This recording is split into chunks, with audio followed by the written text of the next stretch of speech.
Hello everyone, welcome to police वाला classes. आज पहली क्लास है तो इंट्रोडक्शन से स्टार्ट करते हैं। मेरा नाम ऋतिक दैया है और मैं आपको इंग्लिश पढ़ने में हेल्प करूंगा, पढ़ाऊंगा तो क्या। और अपने इंट्रोडक्शन से ज़्यादा हम इंग्लिश के इंट्रोडक्शन पे फोकस करते हैं। तो आज की क्लास का हमारा टॉपिक रहेगा जनरल इंट्रोडक्शन।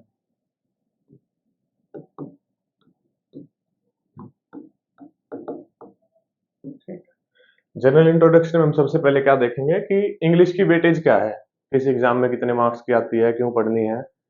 तो मोटा मोटा जो एसएससी के एग्जाम्स हैं मेन तो उन पे ही फोकस करेंगे। तो तीन चार एग्जाम्स में से डिवाइड कर लेते हैं। सबसे पहले तो सीजीएल रखेंगे, उसके बाद सीपीओ, और कौन से एग्जाम होते हैं, सीएचएसएल, सीएचएसएल, फिर एमटीएस।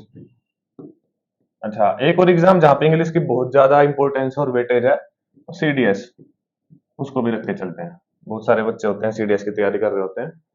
तो हम इस एग्जाम में मेन बात तो इंग्लिश की वेटेज समझेंगे, इंपॉर्टेंस तो है ही है। वेटेज पे बात करते हैं। तो सीजीएल में हमारे पास टायर 1 में 25 क्वेश्चंस आते हैं और ये 25 क्वेश्चंस होते कितने के हैं, 50 मार्क्स के। टायर 1 सबको पता है 200 मार्क्स का होता है, तो 1/4 यहाँ पे इंग्लिश है ना। 2 मार्क्स का एक क्वेश्चन होता है। और फिर हमारे पास टायर 2 में, सेक्शन 2 में इंग्लिश मिलती है 45 क्वेश्चंस, और ये क्वेश्चन 3 मार्क्स ईच, 135 मार्क्स के होते हैं। अच्छा, तो पूरे सीरियल में सबसे ज्यादा वेटेज किसकी हुई, इंग्लिश की। 135 मार्क्स तो मेंस में और 50 मार्क्स प्री में। इसमें प्री में तो सबके इक्वल मार्क्स होते हैं, मैथ्स के 25 क्वेश्चंस हैं और मेंस में इसमें मैथ्स के 30 क्वेश्चंस हैं। तो मैथ्स और रीजनिंग से भी ज्यादा किसी सब्जेक्ट की अगर वेटेज है तो वो इंग्लिश है। इसमें 45 क्वेश्चंस है। अच्छा, फिर हम सीपीओ की बात करते हैं। सीपीओ भी आपको पता है टायर 1 में 200 क्वेश्चंस होते हैं, जिसमें 50 क्वेश्चंस, यहाँ पे 25 क्वेश्चंस थे, यहाँ पे 50 क्वेश्चंस इंग्लिश के होते हैं और वो 50 मार्क्स के ही होते हैं, 1 मार्क्स ईच। अच्छा, फिर टायर 2 में देखेंगे हम। टायर 2 में हमारे पास 200 क्वेश्चंस होते हैं, 200 मार्क्स के, सिर्फ इंग्लिश के। सीपीओ के टायर 2 में और कुछ नहीं आता, सिर्फ इंग्लिश आती है 200 मार्क्स की। तो इस सब्जेक्ट में भी हम देखें सीपीओ वाले पेपर में, तो आउट ऑफ 400 हमें 250 की इंग्लिश ही देखने को मिलती है। तो यहाँ पे भी सबसे ज्यादा वेटेज अगर किसी सब्जेक्ट की है तो वो इंग्लिश है। सीएचएसएल में देखते हैं, टायर 1 इसका सेम सीजीएल वाला होता है, 25 क्वेश्चंस। मतलब सेम सीजीएल वाला कैसे, पैटर्न सेम होता है, 25 क्वेश्चंस 50 मार्क्स। अच्छा, टायर 2 में, सीएचएसएल में माइन्यूट सा डिफरेंस है, इसमें 40 क्वेश्चंस होते हैं इंग्लिश के और 120 मार्क्स के वो क्वेश्चंस रहेंगे।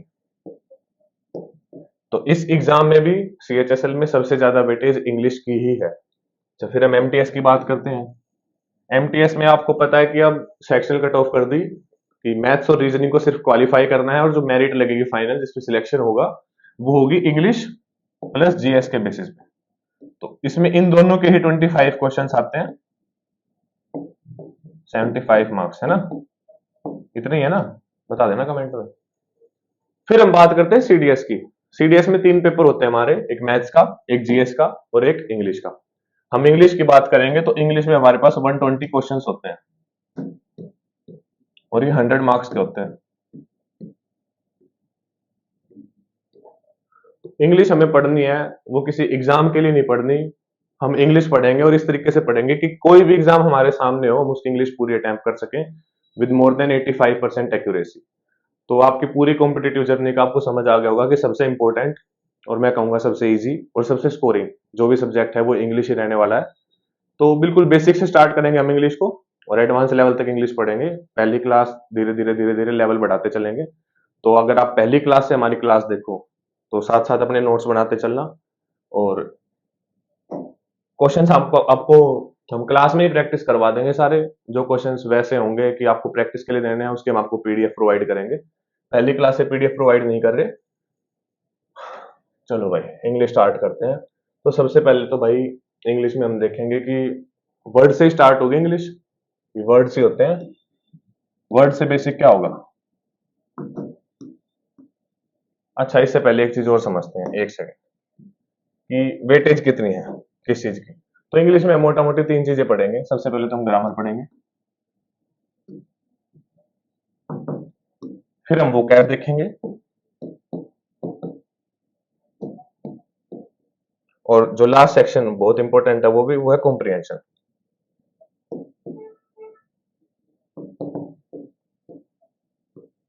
ग्रामर में हमारे पास 3 चीजें होती हैं भाई। जो क्वेश्चंस हमारे पास आते हैं वो 3 टाइप के आते हैं, स्पॉट द एरर वाले, अच्छा एक आते हैं सेंटेंस इंप्रूवमेंट के,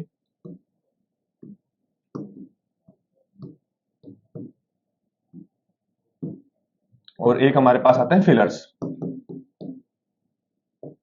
तीनों क्वेश्चंस का मतलब आपको भी नहीं पता होगा अगर आपने कोई पेपर नहीं दिया है तो। स्पॉट द एरर का मतलब है कि कोई सेंटेंस लिखा होगा, उसमें कोई एरर होगा, ग्रामेटिकल एरर होगा, और वो हमें स्पॉट करना है। वो सेंटेंस को 3-4 पार्ट्स में डिवाइड कर रखा होगा या कैसे भी कर रखा होगा।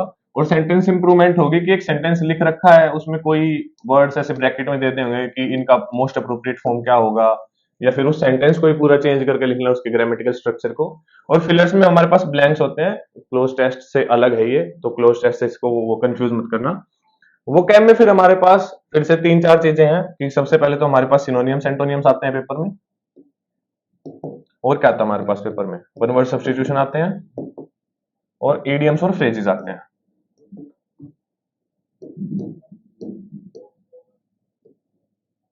अच्छा एक चीज और आती है स्पेलिंग्स। तो पढ़ते पढ़ते हमें स्पेलिंग्स का बहुत ध्यान रखना है। स्पेलिंग्स के 1 से 2 क्वेश्चन 25 वाले में, और 4 से 5 क्वेश्चन 100-200 वाले में आते ही आते हैं। तो ये चीजें पढ़ने के बाद अब बारी आई है कॉम्प्रिहेंशन पैसेज की। कॉम्प्रिहेंशन में फिर से हमारे पास 3 चीज आते हैं। एक तो पैरा जंबल्ड आते हैं, जो PQRS वाले क्वेश्चन होते हैं कि 4 सेंटेंस लिखे होंगे, उनको रीअरेंज करना है कि कौन सा पहले आएगा, कौन सा दूसरे नंबर पे आएगा। वो तभी कर पाओगे आप जब आपको ग्रामर आती होगी। अच्छा दूसरा क्या आता है, अनसीन पैसेज आता है हमारे पास। थोड़ा माइक का इशू आ गया था, तो हम कॉम्प्रिहेंशन पे थे, तो कॉम्प्रिहेंशन को फिर से देखते हैं।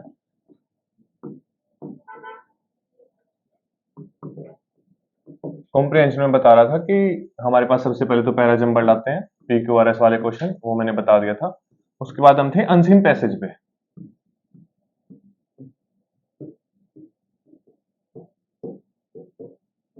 अनसीन पैसेज क्या होता है कि कोई एक पैसेज लिखा होता है, उसके बेसिस पे हमारे से 4 से 5 क्वेश्चन पूछ रखे होते हैं, वे हम आंसर करने होते हैं। उस पैसेज को पढ़ के उसी में वो इन्फॉर्मेशन होती है, तो उसके लिए हमें तो पहले से कोई नॉलेज की जरूरत है नहीं। वो हमें पैसेज पढ़ना आना चाहिए, समझना आना चाहिए। तो वो कैसे पढ़ना है वो भी हम सीखेंगे। और फिर जो ग्रामर में हमारे पास तीसरे टाइप के क्वेश्चन आते हैं वो है क्लोज टेस्ट, सॉरी कॉम्प्रिहेंशन में। क्लोज टेस्ट क्या होगा कि एक पैराग्राफ लिख रखा होगा, उसमें बीच में ब्लैंक्स होंगे। कॉमनली 5 ब्लैंक्स आते हैं, और एक क्लोज टेस्ट तो आएगा ही आएगा पेपर में। ये हमें ब्लैंक्स फिल करने होते हैं, उस कॉम्प्रिहेंशन के अकॉर्डिंग हमें मोस्ट अप्रोप्रिएट आंसर सिलेक्ट करना होता है। तो ये क्लोज टेस्ट होता है। ये हमारी बात होगी कि पेपर में कौन से क्वेश्चन किस तरह के आते हैं। तो हम अपनी स्टार्ट करते हैं क्लास को। हम सबसे पहले देखेंगे कि जो हम पढ़ रहे हैं तो हम वर्ड्स ही पढ़ेंगे सबसे पहले। वर्ड से बेसिक क्या होगा, तो वर्ड्स को हम बेसिकली किस में रखेंगे। वर्ड होगा कोई तो वो क्या हो सकता है, नाउन हो सकता है, अच्छा प्रोनाउन हो सकता है, एडजेक्टिव हो सकता है,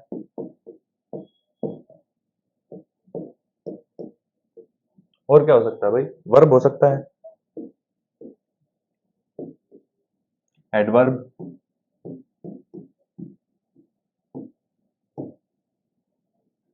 इंटरजेक्शन,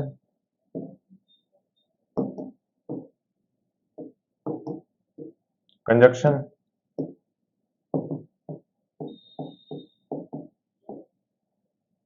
या फिर प्रीपोजिशन हो गया हमारे पास। ये जो सब कुछ लिखा है ये है क्या, ये पार्ट्स ऑफ स्पीच है हमारे पास, parts of speech.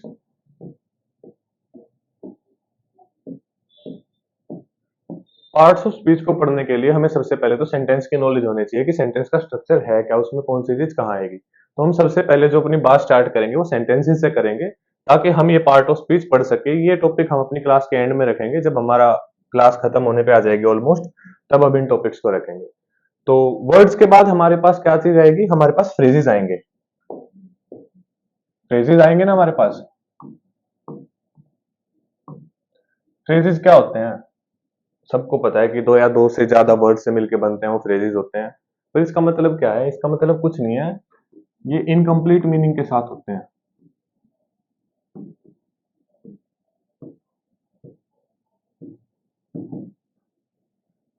Proper arrangement of words नहीं होती, मतलब क्या, स्ट्रक्चर नहीं होता इनका कोई डिफाइंड। जैसे एक एग्जांपल लिखेंगे हम, मैंने लिख दिया कि Hrithik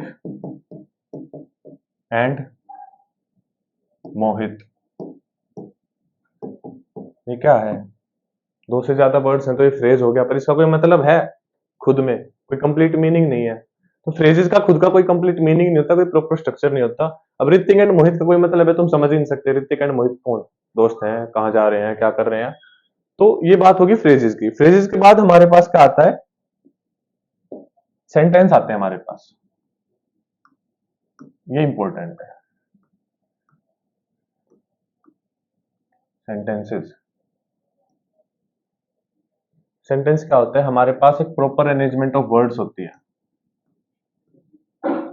proper arrangement of words, जिसे हम स्ट्रक्चर भी कह सकते हैं सेंटेंस का। और दूसरी बात, इसका कंप्लीट मीनिंग होता है। सेंटेंस अपने आप में कंप्लीट है, एक बात कह दी तो वो कह दी, वो एक कंप्लीट मीनिंग के साथ है। तो दो चीजें देखी हमने सेंटेंस की, कि प्रॉपर अरेंजमेंट ऑफ वर्ड्स होती है, जिसे हम स्ट्रक्चर भी कहते हैं। तो क्या स्ट्रक्चर होगा भाई सेंटेंस का, इसमें एक सब्जेक्ट होगा। सब्जेक्ट कौन होगा, जो डूअर होगा किसी काम का। एक वर्ब होगी, जो क्या होगा, एक्शन या फिर वर्क डन। और एक ऑब्जेक्ट होगा। ये तीन चीजें होंगी हमारे सब्जेक्ट सेंटेंस में। तो अब हम सेंटेंसेस को देखेंगे कि सेंटेंस के दो टाइप होते हैं। एक सेकंड, सेंटेंसेस पढ़ रहे हैं ना। सेंटेंस के दो टाइप होते हैं भाई। एक तो हमारे पास होते हैं असर्टिव सेंटेंस, और एक होते हैं इंटरोगेटिव सेंटेंस। असर्टिव के कौन से होते हैं,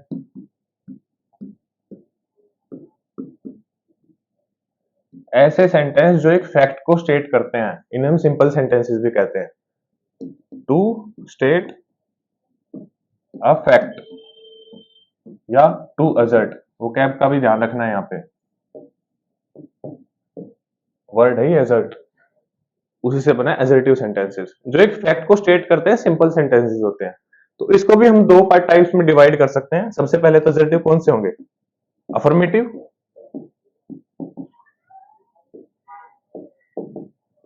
अफर्मेटिव को क्या कहते हैं बताओ, पॉजिटिव कहते हैं ना, किसी चीज को अपनी अफर्मेशन दे देना।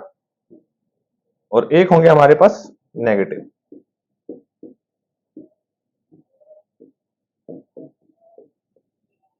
ये किसके पार्ट हुए, असर्टिव सेंटेंस के ही दो पार्ट हुए, एक अफर्मेटिव पॉजिटिव और एक नेगेटिव सेंटेंसेस। अफर्मेटिव का एक एग्जांपल देखते हैं। जैसे मैंने लिख दिया कि मोहित इज अ सोल्जर, है ना। एक सिंपल से सेंटेंस है, एक फैक्ट स्टेट कर रखा है, तो असर्टिव सेंटेंस हुआ। और अफर्मेटिव कैसे हुआ, पॉजिटिव सेंटेंसेस में नोट का हमने यूज नहीं किया। नेगेटिव का एग्जांपल देखते हैं कि I am not tired. Not आ गया ना, तो नेगेटिव सेंटेंस हुआ। अब हमारे पास दूसरा सेंटेंस का टाइप क्या बचा, इंटरोगेटिव सेंटेंसेस। इंटरोगेटिव कैसे, जिसमें हम इंटरोगेशन करते हैं, कोई क्वेश्चन पूछते हैं। ऐसे सेंटेंसेस जिनमें कोई क्वेश्चन पूछा जाता है उन्हें कहते हैं इंटरोगेटिव सेंटेंसेस। अब इंटरोगेटिव सेंटेंसेस भी दो टाइप्स के हो सकते हैं, एक तो हो गए ओपन एंडेड, और दूसरे होंगे हमारे पास क्लोज एंडेड सेंटेंसेस।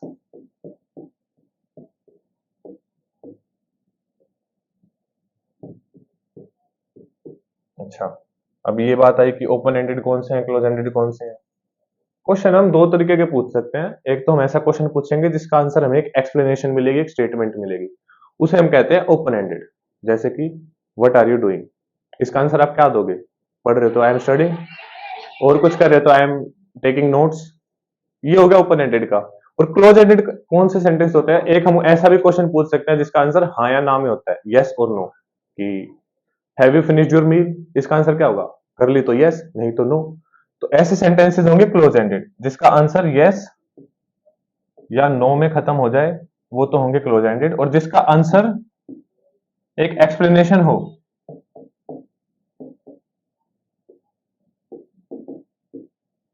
उसको हम कहेंगे ओपन एंडेड सेंटेंसेस। ठीक है, ये नोट कर लेना। ये टू असर्ट भी याद रखना, वो कैब के लिए भी इंपॉर्टेंट है, और असर्टिव में तो है ही। अफर्मेटिव सेंटेंसेस होंगे, नेगेटिव सेंटेंसेस होंगे असर्टिव में, और इंटरोगेटिव में होंगे एक तो ओपन एंडेड। ओपन एंडेड कौन सी? जिसका आंसर एक्सप्लेनेशन में हो। ऐसे भी याद रखना, ओपन, खुला, एक आंसर देना पड़ेगा तब वो हमारी बात खत्म होगी, एक्सप्लेनेशन देनी पड़ेगी। एक होता है क्लोज एंडेड, जिसका बस हमें यस और नो में आंसर देना है। ऐसे सेंटेंसेस होंगे हमारे, ऐसे इंटरोगेटिव सेंटेंसेस, वे होंगे क्लोज एंडेड। ठीक है, अब आगे बात करते हैं अपनी। सेंटेंस के हमने टाइप समझ लिए भाई। अब हम सेंटेंस के बाद क्या बचता है? हम टेंस से स्टार्ट करेंगे। आज हम टेंस स्टार्ट नहीं करेंगे, मैं आपको एक मोटा मोटा बता देता हूँ टेंसेस। क्यों पढ़ते हैं टेंस? क्यों पढ़ूं? यही क्वेश्चन आता है ना, क्या फायदा टेंस पढ़ के? एक ये भी आता है कि टेंस तो आते हैं, छोड़ दो, नहीं आते। अगर टेंस आते होते तो सारे क्वेश्चन ठीक होते। तो सबसे पहले तो ये भूल जाना कि हमें टेंस आते हैं, ऐसे मान के पढ़ना है कि टेंस नहीं आते और बेसिक से पढ़ेंगे तभी कुछ बात बनेगी। टेंसेस क्यों पढ़ते हैं हम? टेंस हमें बताते क्या है? हमें टाइम बताते हैं टेंसेस। ठीक है, क्या बताएंगे? टाइम।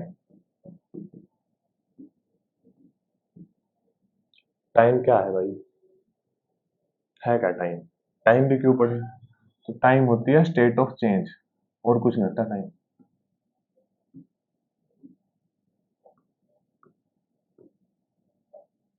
बहुत टाइम हो गया, बहुत चेंजेस हो गए, टाइम के साथ चेंजेस होंगे। अब टाइम है, ये बहुत तब से चेंज हो रहा है, तो क्या टाइम ही तो बढ़ रहा है। तो टाइम होती है स्टेट ऑफ चेंज। ये हमें पढ़ना है टेंस में। टेंस में हम तीन चीजें पढ़ते हैं। एक तो हम पढ़ते हैं पास्ट, इसको मैं हटा देता हूँ एक सेकेंड।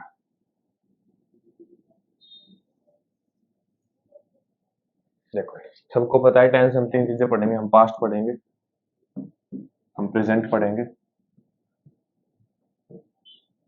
और हम फिर अंतर्यामी बन जाएंगे। जो चीज हमने देखी नहीं है हम उसको भी पढ़ेंगे। ठीक है, फ्यूचर हमने देखा थोड़ी है, फिर भी पढ़ेंगे। पास्ट क्या है? जिसको हमने एक्सपीरियंस कर लिया, वही तो है पास्ट, जो हमने देख लिया।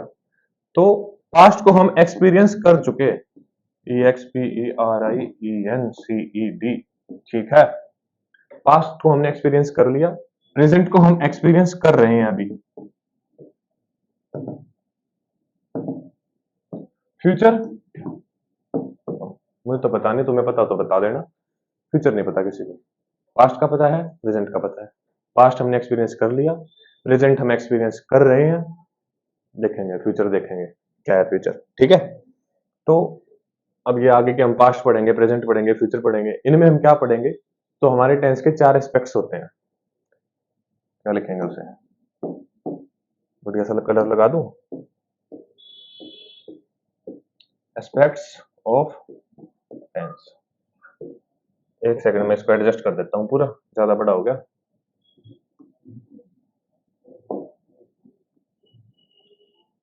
थोड़ा इसको सेट कर देते हैं बोर्ड को, ताकि अच्छे से समझ आ सके।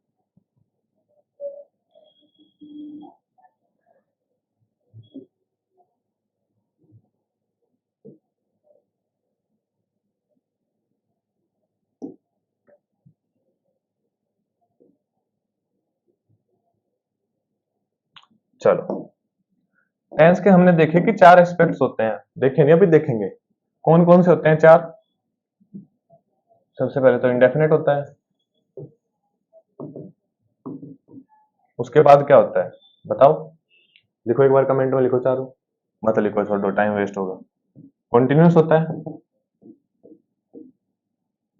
अच्छा, चलो एक चीज बताओ, कमेंट में कॉन्टिन्यूस की स्पेलिंग लिखो, वो मत लिखो। कॉन्टिन्यूस की स्पेलिंग पे मैंने यहाँ पे हाथ रख रखा है, गारंटी दे रहा हूँ 90% बच्चों की गलत होगी, क्योंकि आती ही नहीं, मेरे को भी नहीं आती जब मैं पढ़ने लगा, हमारे सर ने भी ऐसे ही पूछा था। तो कॉन्टिन्यूस की स्पेलिंग नोट कर लो, CONTINUOUS। बहुत बार आ चुकी है एसएससी में, पता नहीं कितनी बार आ चुकी। और ये स्पेलिंग हम तब भी गलत कर देते क्योंकि मैं आती नहीं, ये यू भूल जाते हैं लगाना, बाकी तो सब कुछ ठीक रहता है, ये यू करा देता है क्वेश्चन गलत। तो ये कॉन्टिन्यूस की स्पेलिंग याद रखना, एक दो बार लिख के देख लेना, ये हाथ में जम जाएगी।